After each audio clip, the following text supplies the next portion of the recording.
Café de la Bourse a passé Adidas à la loupe. On s'est intéressé à la mission et aux ambitions du groupe, aux détails de ses activités ainsi qu'à sa performance financière. On s'est aussi penché sur la configuration technique du cours de l'action Adidas en bourse. Adidas, mission et ambition du fabricant allemand de vêtements et d'équipements sportifs. Adidas a été fondé par deux frères avec l'idée de créer une nouvelle ligne de vêtements, de chaussures et d'accessoires innovants pour les athlètes qui répondraient à leurs besoins de performance. Adidas formule sa mission de la manière suivante: grâce au sport, nous avons le pouvoir de changer des vies. Le sport joue un rôle de plus en plus important dans la vie d'un nombre croissant de personnes. Il est au cœur de chaque culture et de chaque société et est essentiel à la santé et au bonheur. En partant de ce postulat, l'ambition d'Adidas est d'être la meilleure marque de sport au monde. Rien n'est impossible, en plus d'être le slogan publicitaire phare d'Adidas est revendiqué comme un vrai pilier de la culture de l'entreprise. La stratégie d'Adidas 2025,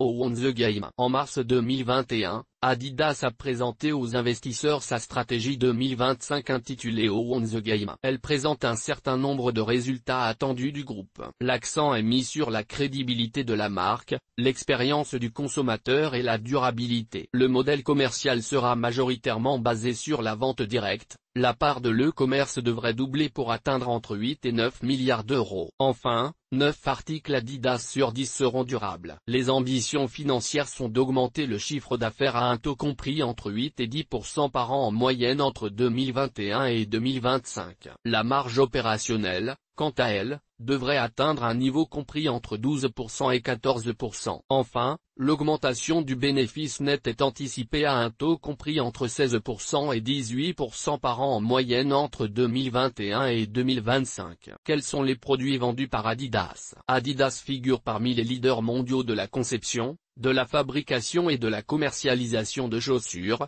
de vêtements et d'équipements de sport. Les produits du groupe sont commercialisés notamment sous les marques Adidas, TaylorMade et Reebok. Le chiffre d'affaires se répartit entre les chaussures, 56,1%, les vêtements, 38,7%, et les équipements de sport 5,2%, comme les clubs de golf, les ballons, etc. Les produits sont vendus sous différentes marques. La plus célèbre et inspirante est la marque éponyme Adidas, qui représente 91% des ventes en 2020. On compte aussi Reebok, plus orienté fitness et qui suit davantage les modes vestimentaires. Reebok représente 7% du CA. Le reste du CA est généré par d'autres marques comme TaylorMade. Notez que Adidas a revendu Reebok en août dernier à l'entreprise américaine Authentic Brands Group. La transaction devrait toutefois être bouclée au premier semestre 2022. Après l'approbation des autorités compétentes. Comment Adidas distribue-t-il ses produits? Le canal retail avec plus de 2500 magasins propriétaires, le canal de distribution physique est le plus important pour Adidas. Les boutiques physiques comprennent à la fois les magasins traditionnels, mais aussi les concept stores et les outlets pour tenter de satisfaire tous les besoins des clients et proposer la meilleure expérience de marque. Le canal e-commerce. Les plateformes e-commerce Adidas sont disponibles dans plus de 50 langues et opèrent dans plus de 40 pays sur tous les principaux marchés. Le chiffre d'affaires concernant les ventes réalisées sur les plateformes de commerce électronique a atteint plus de 4 milliards d'euros en 2020. La vente en gros. En 2020,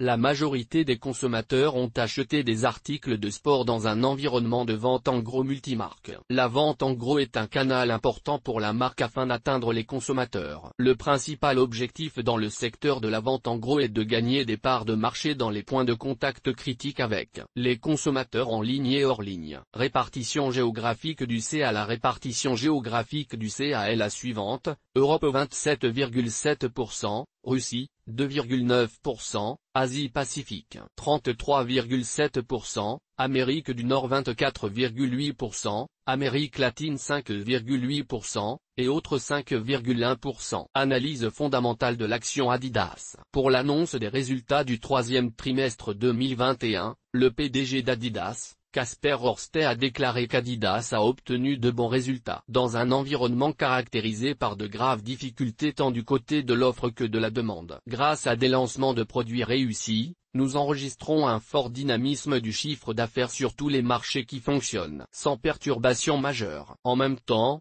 Nous naviguons à travers les contraintes actuelles de la chaîne d'approvisionnement mondiale. Malgré tous ces défis, nous sommes sur la bonne voie pour réaliser une première année réussie dans le cadre de notre nouveau cycle stratégique. Chiffre d'affaires d'Adidas en hausse de 3% malgré un environnement de marché difficile en Chine, des blocages liés à l'épidémie de Covid et des contraintes de chaîne d'approvisionnement. La perte de chiffre d'affaires est estimée à 600 millions d'euros seulement. En Europe, les revenus d'Adidas ont augmenté de 3% au troisième trimestre pour atteindre 5,7 milliards d'euros. Marge brute d'Adidas à 50,1%. La marge brute d'Adidas au troisième trimestre a légèrement diminué, de 0,2 points de pourcentage, pour atteindre 50,1% en 2020.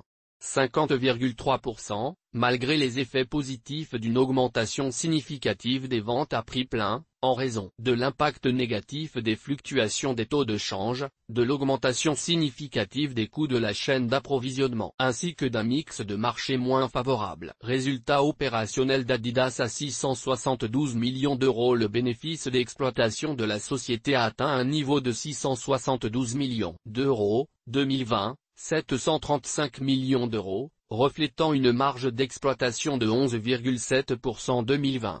13,2%. Résultat net d'Adidas à 479 millions d'euros. Le site résultat net des activités poursuivies de la société a atteint 479 millions d'euros au cours du trimestre 2020, 535 millions d'euros, reflétant un bénéfice de base par action des activités poursuivies de 2,34 euros, 2020, 2,58 euros. Analyse technique d'Adidas. Source, Café de la Bourse, graphique construit sur TradingView, données à titre indicatif. Analyse technique de l'action Adidas. L'action Adidas est dans un canal baissier depuis son plus haut de l'année au mois d'août, délimité par la zone grise sur le graphique. Le cours de bourse d'Adidas avait atteint les 330 euros au mois d'août, marquant une progression de 13,8% depuis le 1er janvier. Depuis, le cours de l'action Adidas a chuté de plus de 17% pour clôturer à 263 euros au 8 décembre 2021. Au total, le cours de bourse d'Adidas est en baisse de 10,9% sur l'année 2021. Sur le court terme, la tendance est négative, avec un cours de l'action Adidas sous sa moyenne mobile à 20 jours en bleu sur le graphique, et un MAC dans zone négative, sous sa zone de signal. Le RSI est en zone neutre. Le prochain niveau de support est à 254 euros, en noir sur le graphique. Turbo Bourse Adidas. Pour trader l'action Adidas, rapprochez-vous de votre courtier en bourse. Vous pouvez par exemple choisir d'utiliser un produit dérivé du type Turbo Call ou Turbo Pu pour tirer parti des fluctuations haussières et baissières de l'action Adidas. Source des images, FreePic. Toutes nos informations sont, par nature, génériques. Elles ne tiennent pas compte de votre situation personnelle et ne constituent en aucune façon des recommandations personnalisées en vue de la réalisation de transactions et ne peuvent être assimilées à une prestation de conseil en investissement financier, ni à une incitation quelconque à acheter ou vendre des instruments financiers. Le lecteur est seul responsable de l'utilisation de l'information fournie, sans qu'aucun recours contre la société éditrice de Café de la Bourse, comme ne soit possible. La responsabilité de la société éditrice de Café de la Bourse, comme ne pourra en aucun cas être engagée en cas d'erreur, d'omission ou d'investissement inopportun. Toute activité de trading comporte des risques. Le service d'exécution d'ordre au travers d'un compte risque limité présente un risque de perte du capital investi. Les turbos sont des instruments financiers complexes présentant un risque de perte en capital. Les pertes peuvent être extrêmement rapides.